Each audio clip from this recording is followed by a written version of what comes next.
Hi. Hi, welcome. Welcome back to At Level Ground. We're so glad you joined us. So, this is episode 2, and it's part 2, and it's called, remember, Given All Before the Epic Fall. That big epic fall. Yep, we're still in the garden. Right. And last time we talked about God gave a command to Adam and Eve. And the command was given to protect them Right.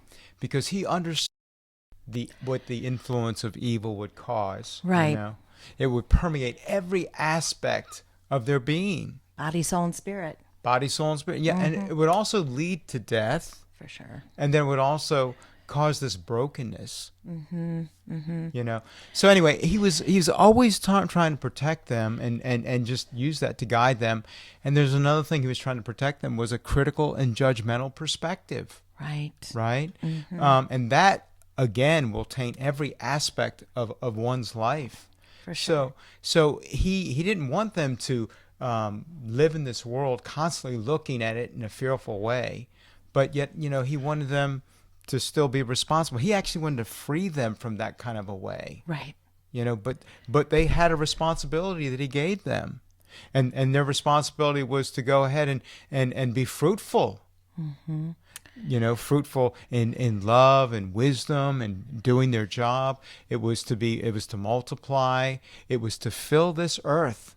And there's that other word. It was to subdue this earth. Kabosh, kabosh. Yes. So God's command was given so that they would be able to do these things, and at the same time that they would not be subdued or they would not be thwarted from doing what they were told to do. It wasn't given to tempt them. No, that's it. It wasn't. Yeah, and It was for protection. see, God doesn't tempt people.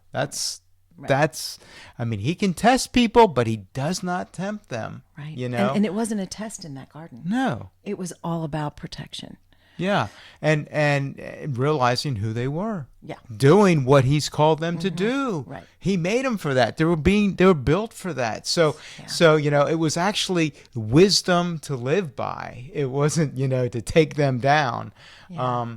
But if they didn't follow this one protective rule of God, it would hinder them again from subduing forces from the outside. And then it would also hinder them from an inside force. For sure. Now, I'm going to give you a little clue. This inside force I'm sorry. is a 3-letter word. And it ends with the letter N. He's always with his riddles, right? But I don't like that word anyways. So let's talk about that later. But what I really want to bring out was they were never really exposed to evil, right? This evil, which is motivated by malice, destruction. But once that door opened, they had to constantly figure out what was good, what was evil. This discerning thing had to go on, and that's hard. So how do you do that without becoming judgmental? How do you, and critical? Absolutely. And and to think and operate in this world, that sounds exhausting because you have to, constantly figure out, what's going on, because there's always a threat. There's always something to be afraid of. There's always something that you feel like is going to take you down or make you less or whatever, So, and the big thing is that when you violate this protective command is they again become very self-judgmental. Yeah, that's true. And critical of themselves, and this is that inner turmoil that God was trying to keep them from. Sure, prevent it. Yeah, because it can be hurtful, harmful, and perhaps this was the voice of trauma he was trying to keep them from hearing. Sure. And also, just as a side note, it may be obvious to you that when he gave them this protective command, they had to understand death. Right. They had to understand, like when Adam and Eve ate, Right. they had to understand they were killing the plant to eat it so that they could be nourished, Right. For a life. So they had to understand that demise, Right. And also another given is they had to understand what evil was. They had to. right? They had to understand that also there was this whole supernatural realm that they're surrounded by and that they're one with, and they're not afraid. They're not afraid of the angels. They're not shocked. And especially, there is an angel that we do need to talk about and played a very prominent role, and that is Lucifer. So describe Lucifer. Well, if I could borrow a line from Earth, Wind, and Fire, Here we go my again. love. Okay, we get to do flashbacks from the past, right? I do love Earth, Wind, and Fire. Yeah, very good.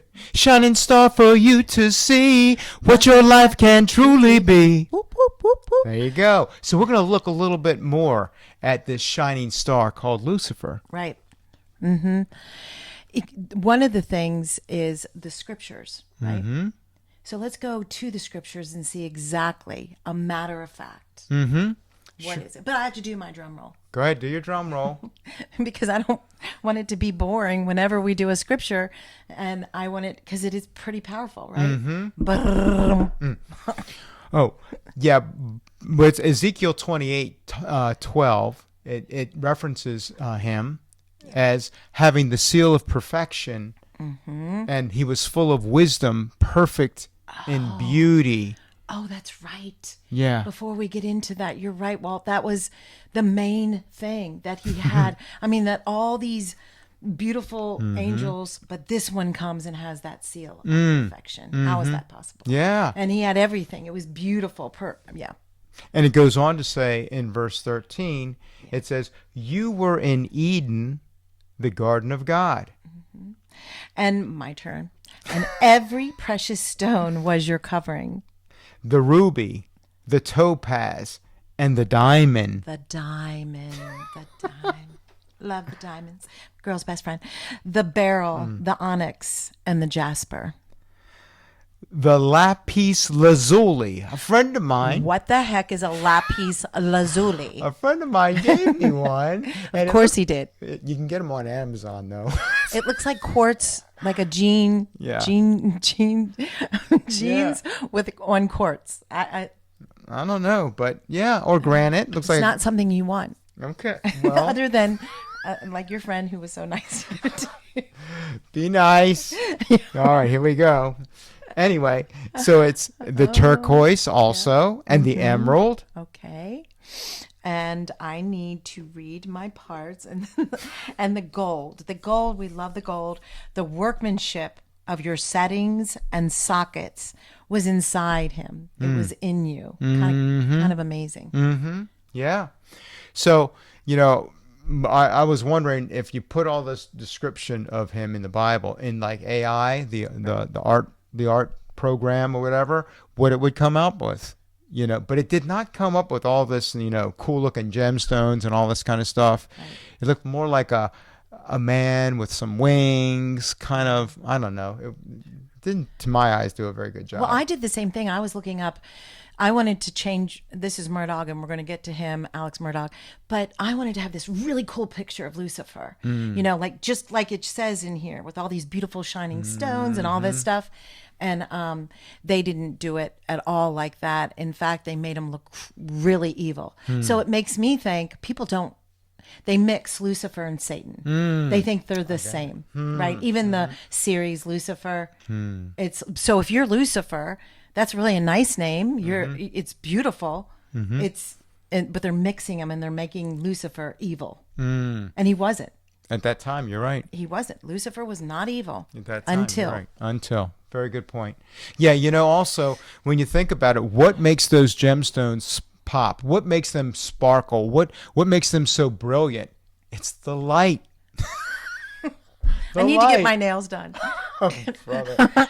Yes, and God is that light. So God made Lucifer with God's wisdom in a fashion that he could reflect God's beauty and glory, as the created being. Yeah. Man, he had it all the bling bling. He had everything. You like that gold, don't you? Yes, diamonds, all that's so good, except that lapis, whatever it is. Lapis lazuli. Watch it now. Lazuli. No, it's not that type of pasta. What are you talking That's about? what it sounds like. But so if we imagine, right? I always look at things in a movie. You're already seeing that with me right now, and here's this outrageous workmanship of God. They're waiting and seeing all the angelic beings the day he was created to feast their eyes on what was to be. The anointed cherub, angel, whatever you want to call him, who was to guard the holy mountain, and that God intimately just would place him on that mountain, just like he did with Eve to bring her to Adam. He was bringing him there. I just think that's amazing. Yeah, and let's not forget also, not only was he on that mountain, he had access to roam in that the Garden of Eden, right? So he was in the Garden of God, and I find that interesting as well. I do too. And see, that's important about that garden, because that garden was very intimate. God planted that garden. We've already established all that. And this is where this beautiful Lucifer was to also be. And he was there. But I don't think people knew that. And I never paid attention to that before when I had studied that. One of the things that, again, I want to say, why couldn't you paint Lucifer as, he's called the morning star, the star of the morning, the son of the dawn. I mean, can you imagine what kind of artwork? It would be beautiful. Yeah. And you know what? Just kind of go back that he was in the garden, and that garden was an intimate place. It was for Adam and Eve. That was what they were supposed to start out in cultivating. Right. And beauty begets beauty. Yeah. So he wasn't detracting from it. He was only adding to this beautiful, harmonious beauty that That's a God good was point. putting it together, Definitely. which included Adam and Eve, included all those things that were made there. So Yeah. he was also blameless because he was doing what he was created to do, and it also says he was full of wisdom. Well, wisdom is the application of knowledge and understanding according to an order, and this was the divine order. Right. And he also had great insight in how the guardian angels, all of them operated with the Father, the Son, the Holy Spirit, how they all commune together as one. And what a powerful part of his life that he could be a part of that. That's so powerful, I mean, like, even if you stop and think of that picture, to embrace it, that you're part of all that, you're guarding all that. It's a beautiful place to be. It's that synergy. You're part of something, greater than just your individual self. Exactly. The sum of the whole is, I guess, what is it? The sum of the parts. The whole is greater than the sum of the parts. And he was part of that. He was part of the inside crowd, let's say. And he was right there, and he fit perfectly. He was given this great position. And another thing we want to reiterate over and over again. He was also made with a heart filled with love. Right. That's God's divine way in his divine order. What a gift. And the thing about it wasn't hard for him. It wasn't difficult. There wasn't strategies to do anything. It was who he was. And another cool thing was when you're given, like you said, that love, that unconditional love, the way that God made this beautiful workmanship. And then he was like, look, I made you out of love, and that you've got the capacity to do so. You're not forced to love. It's what you would desire. You're not robotic. He didn't make him a robot to follow the rules. And the greatest thing he gave him was the freedom of choice, free will. Absolutely. Yeah, I like it when you say freedom. I mean, I just got back from seeing an art show at my daughter's school, and this beautiful creativity, freedom to use your imagination and now construct things and do things that encourage and build up and beautify the world. It's just fascinating. Yeah. So it was cool to see that too. Yeah. So anyway, let's think about it. So God knew in advance that he was going to make this amazing creature that would rebel against him. Yet God still created him. And remember, Lucifer had wisdom, and it was full of wisdom. But God has all wisdom, and there's a big difference. Right. Well, for any of you fans of Saturday Night Live, man, we used to watch that, love that. And I don't know if you remember, but I just feel like saying, how did, oh my gosh, how did Satan or Lucifer go and switch the switch to Satan? And we're going to get to that Saturday Night Live in a second. But I also want to say he was that mighty angelic being. He was Lucifer, the one on the mountain that we were just talking about. But then he falls and he turns to stinking Satan. And all it makes me remember is on church chat when the church chat lady would sit there, oh, so special. Satan, oh, Satan. And we would just die laughing. I just had to bring that in there. No. Hey, if you do your own podcast, you can do it your way too and add whatever you want to add. So we're just having fun. That's it. So yeah, no, you're absolutely, as a matter of fact. So let's learn a little bit more about how he fell from Lucifer to Satan. And we're going to go to a passage, as a matter of fact. I'm going to get there, and I'm going to do the drum roll. Okay, I have to the get drum it on roll. my computer because I do Miss a little Church talking. Chat Lady. Okay, so this is Isaiah chapter 14, verses 13 and 14. And it starts out, "But you said in your heart." I, meaning Satan, will ascend to heaven. "I will raise my throne above the stars of God. And I will sit on the mount of the assembly. I will ascend above the heights of the clouds. I will make myself like the Most High God." Ay, ay, ay. Does it give you a headache? Narcissism. Oh, yeah, that's Birth, right. There right you there. go. That's it. With a capital N. Yeah. All right, yeah. So now, do you really think, that he could make himself like the Most High God, whose greatness is unsearchable, this limited being? Now, how could he possibly think in such grandiose terms? He's a freak. Because that is so, but I guess with the unrighteousness, Yes. it turns it around. So, yeah, he believes his own lie, and it says in Ezekiel 28, as a matter of fact, it says in Ezekiel 28:15, it says, "Until Okay. unrighteousness was found in you." Bingo. And that's a concept that this unrighteousness is very important. So once you get this down in your brain now and an understanding, it really makes it easy to understand what exactly happened in that garden. So the unrighteousness versus righteousness. There's a flip now with Satan. So, yeah, this is the part and the big part of the epic fall. Right. It was his fall, Yes. right? That's how it started out as we read these passages, Yeah. right? So he went from this position of complete righteousness, right standing with God, right inside crowd, all of it fit perfectly. It was all great, to now unrighteousness, which means you are now removed. You are lowered, Right. as if there's an iron ceiling over his head. Obviously, you could say, well, he could walk through the iron ceiling, but the point is, Right. he is limited, like a dark cloud that hinders him from seeing above, seeing with now wisdom from above. And why is that?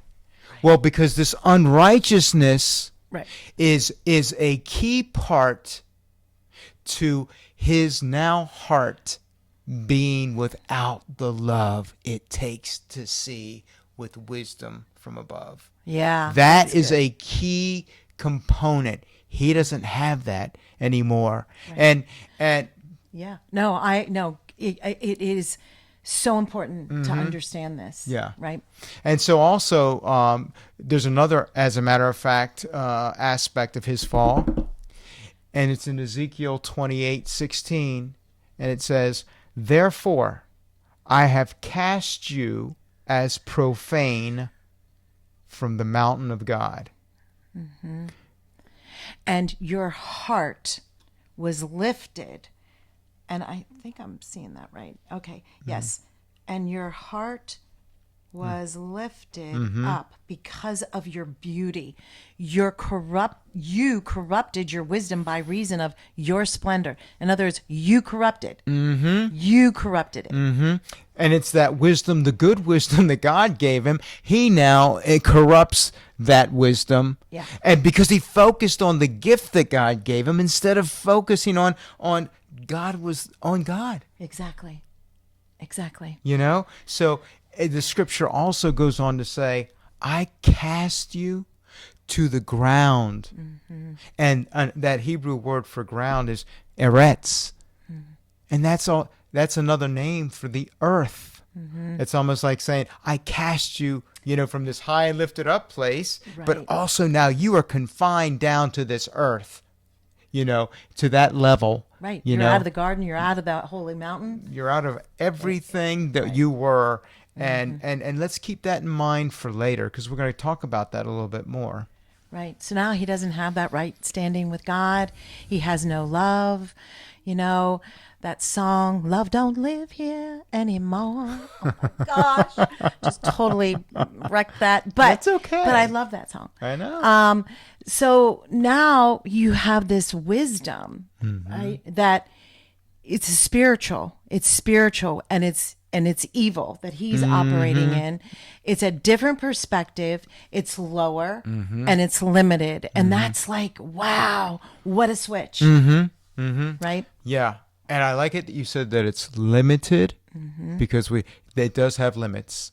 Although it would seem like, wow, very powerful, with respect, it still has limits. And you talk about this evil.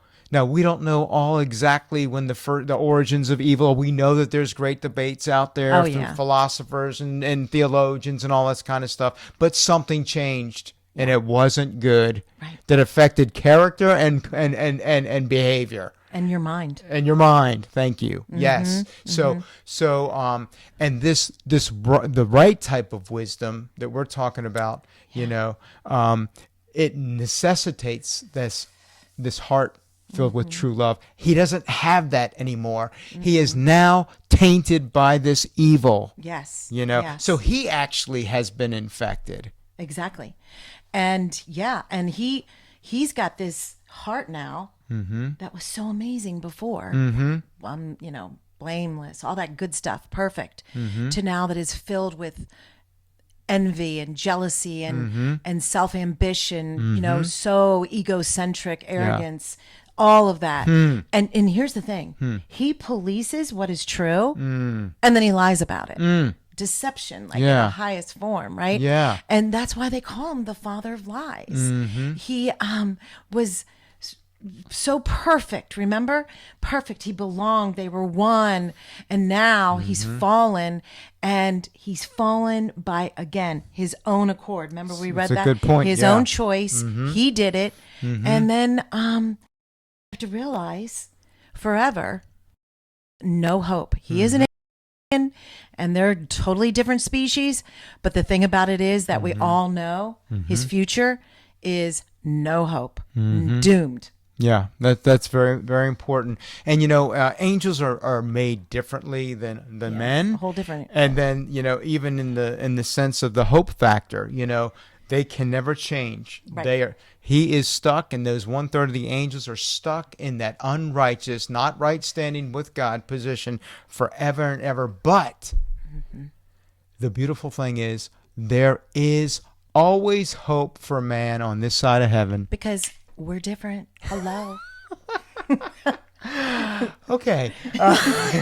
You're right, though. We are different, and that's what I love. humans. I love it that we have the ability to change. Exactly. And anyway, so when you think about it, Lucifer, so he really was foolish with a capital F, and I don't say that to just like throw stones at him or whatever. No, but that word foolish, as and you can help us understand a little bit better. It's an important word to use for him. Well, because what I'm thinking is, if you're being called a fool, that is so painful. It's so hurtful. You can be called ignorant, you can be called other things, but you're full because you were in a position to make a choice, and you could have done it another way. So if you call me a fool, it hurts, right? Absolutely. So this guy who now is trapped in this enslavement, he's trying to infect everyone else with this unrighteousness. Yeah. That's what unrighteousness does. Yeah, he went from it was so easy to be part of a one thing. It wasn't hard. He didn't have to strategize, to what you're just saying. And he will now use his power of influence. Remember, because as he's doing this, he thinks he's building up his kingdom and being like God. Right. He thinks he's building it and like he's actually fulfilling his desires, his prophetic desires of the I wills. Right. I will. So if I infect enough people Right. with this thing that I'm infected with, that I caused on myself, Right. then it's like he's trying to build his kingdom. So, so he does have the power to influence, but like you said before, and we'll say it again, he is limited. Totally limited. And we're going to talk more about that in episode 3. Right. And I do want to share, that's why I have Alex Murdaugh, the lawyer who's very prominent family. He was accused of murdering his wife and his son. It was an incredible historical case because how from one generation, his father, his grandfather were all very much a part of the court, put many people away, had them, capital punishment, had them, put to death, right? For lesser charges. And so when he walked into that courtroom, they took down his grandfather's picture. It's just I thought it was one of the most fascinating cases. I know way far too much. Major. Yeah, I just know far too much about it. But again, we are talking about his testimony, and I want you to hear his testimony because he talks about getting caught up in a web of lies. So it fits right perfectly with what we're talking about with his whole thing with Satan believing his own lies and can't stop, right? So here we go.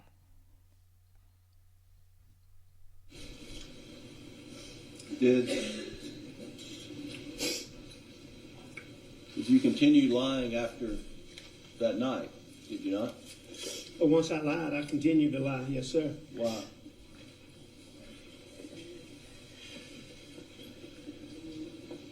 Oh, what a tangled web we weave. But once I told a lie, and I told my family, I had to keep lying. I had to keep lying.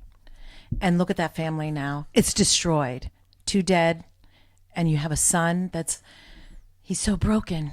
And this guy's in prison. And here he is day after day thinking about what a fool I was. Really. Because at certain points of time, he could have made the choice. I just got to come clean. Right? I've caught in this lie. But it's just so powerful when we're talking about Satan. You're right. It is very destructive. Very destructive. And, like Murdaugh, Satan, he had it all, right? He had the 3 P's, position, power, prominence, The only thing that could stop him was himself. And, he sure did. He did stop himself. He went rogue and he did it his way, and I'm not like just pointing the finger at him. I know that from my own life. I know that sometimes in my life, either my greatest enemy was myself or I was the one who stopped me. Absolutely. We all go through that, right? I did it my way mentality, my way. And, we love Frank Sinatra in our household with Pops. And I love the song, I Did It My Way. But the perspective now that we're looking at, this angelic being, and this guy up there, They went down the my way, all I, to now. What I really want to bring to the table is how easily we can all fall under that mentality, because look what Satan did back then. He manipulated. He went in this beautiful heavenly realm before he fell, and he manipulated a third of the angelic being. It's great that we have, I look at it in my brain, 70%, or the rest, which is huge, but he was able to manipulate them and bring them down with him. And that's what he does. He brings you down. It's designed to be destructive, deadly, and to take you down. Yeah, that kind of an attitude and mindset and heart set, we've given him a new name because of that. And now we call him the Invader. And I love that name. Yeah. I think that name, when we talked about it previously, and what was like, he invades humanity's minds, their systems. That's what he does. Now he has to invade, where before, remember, he fit so perfectly. He was a part of the in crowd. Right. Now what he does is he pushes his way in and he invades like a virus. Yeah.